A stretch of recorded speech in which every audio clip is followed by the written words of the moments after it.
Welcome to ScanSourceTV. We are live at the 2009 ScanSource Partner Conference from Savannah, Georgia. Joined today by Gary Jahnke of Miles Data. Gary, thanks for being with us today. You're welcome. Obviously, challenging environment out there right now. The economy's been difficult for just about everybody in the industry. As a reseller, what are the specific challenges that you're seeing out there?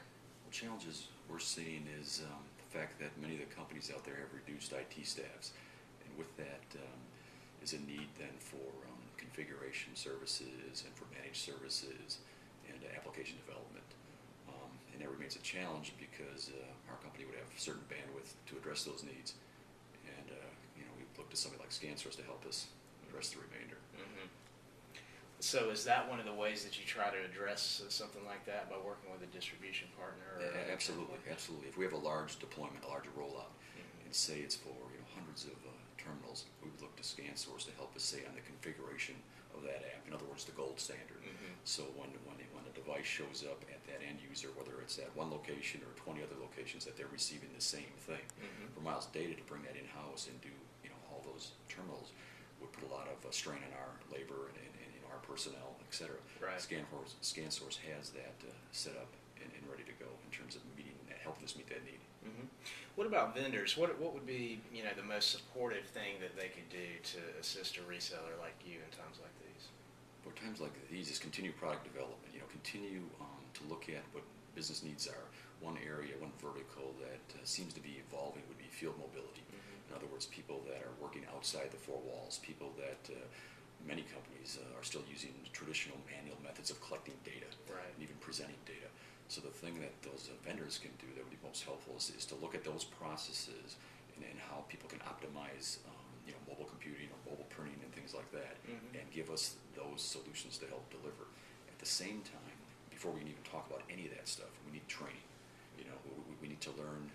My people need to learn how to ask the right questions and what influencers and decision makers are going to be concerned about optimizing those processes. So training, and then product, and then of course delivery of the product, quality, etc. Well, on the flip side, what would be the things that vendors and distributors really you don't want to see them do? What would be destructive things that they might do that could keep you back? Yeah, the destructive would be price cannibalism, so to speak, where they're just going after each other and just eating each other up. Right. That's very destructive. There's no value added there, and profits end up being depressed for everyone.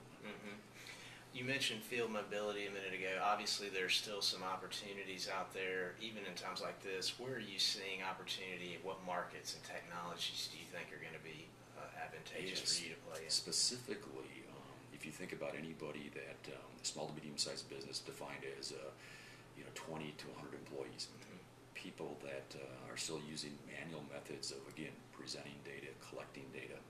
There seems to be a lot of opportunity there. In terms of specific verticals or specific SIC codes, it might be like heating and air conditioning, HVAC. Right. It might be electrical contractors. It might be construction companies. And what we find as we enter into discussions with those companies now is that they really are impacted with a cash flow that's pretty strong out there. I mean, we're talking like weeks. And when you introduce mobile data collection and collecting data in a more efficient way, they can cut that down. And when you talk in those terms with the company president or the CFO or whoever they might have, they get that and they understand that, and the ROI is very quick, and it's something that moves the whole selling cycle along. But it's a little different sell than just presenting something in terms of ergonomic interest. Yeah. You really got to talk about the processes. Right. So that's where there's opportunity. Okay. Obviously, we're here at the Partner Conference. What do you get out of coming to a conference like this? What do you hope to achieve while you're here? Well, it's interesting. I just took part in a meeting like a couple hours ago about this new online community that ScanSource is going to introduce called Right. The Source. Right. So I don't think I'm telling them anything that they're not going to hear about at the meeting here in the next day or two. Right. But that's something that you get firsthand. That's something that we learn about in this meeting had to do with social media. Okay, and we've all heard about social media and how to take advantage of that perhaps or not take advantage of it. Right. But it's very much an educational thing. And I was lucky to be in a forum where other partners, other integrators were in that room and we exchanged ideas. So what I get out of it is update information, whether it's on marketing ideas or product ideas or the latest and greatest from ScanSource and the services they offer. Right. Gary, thanks so much for being with us today. You're welcome, Scott.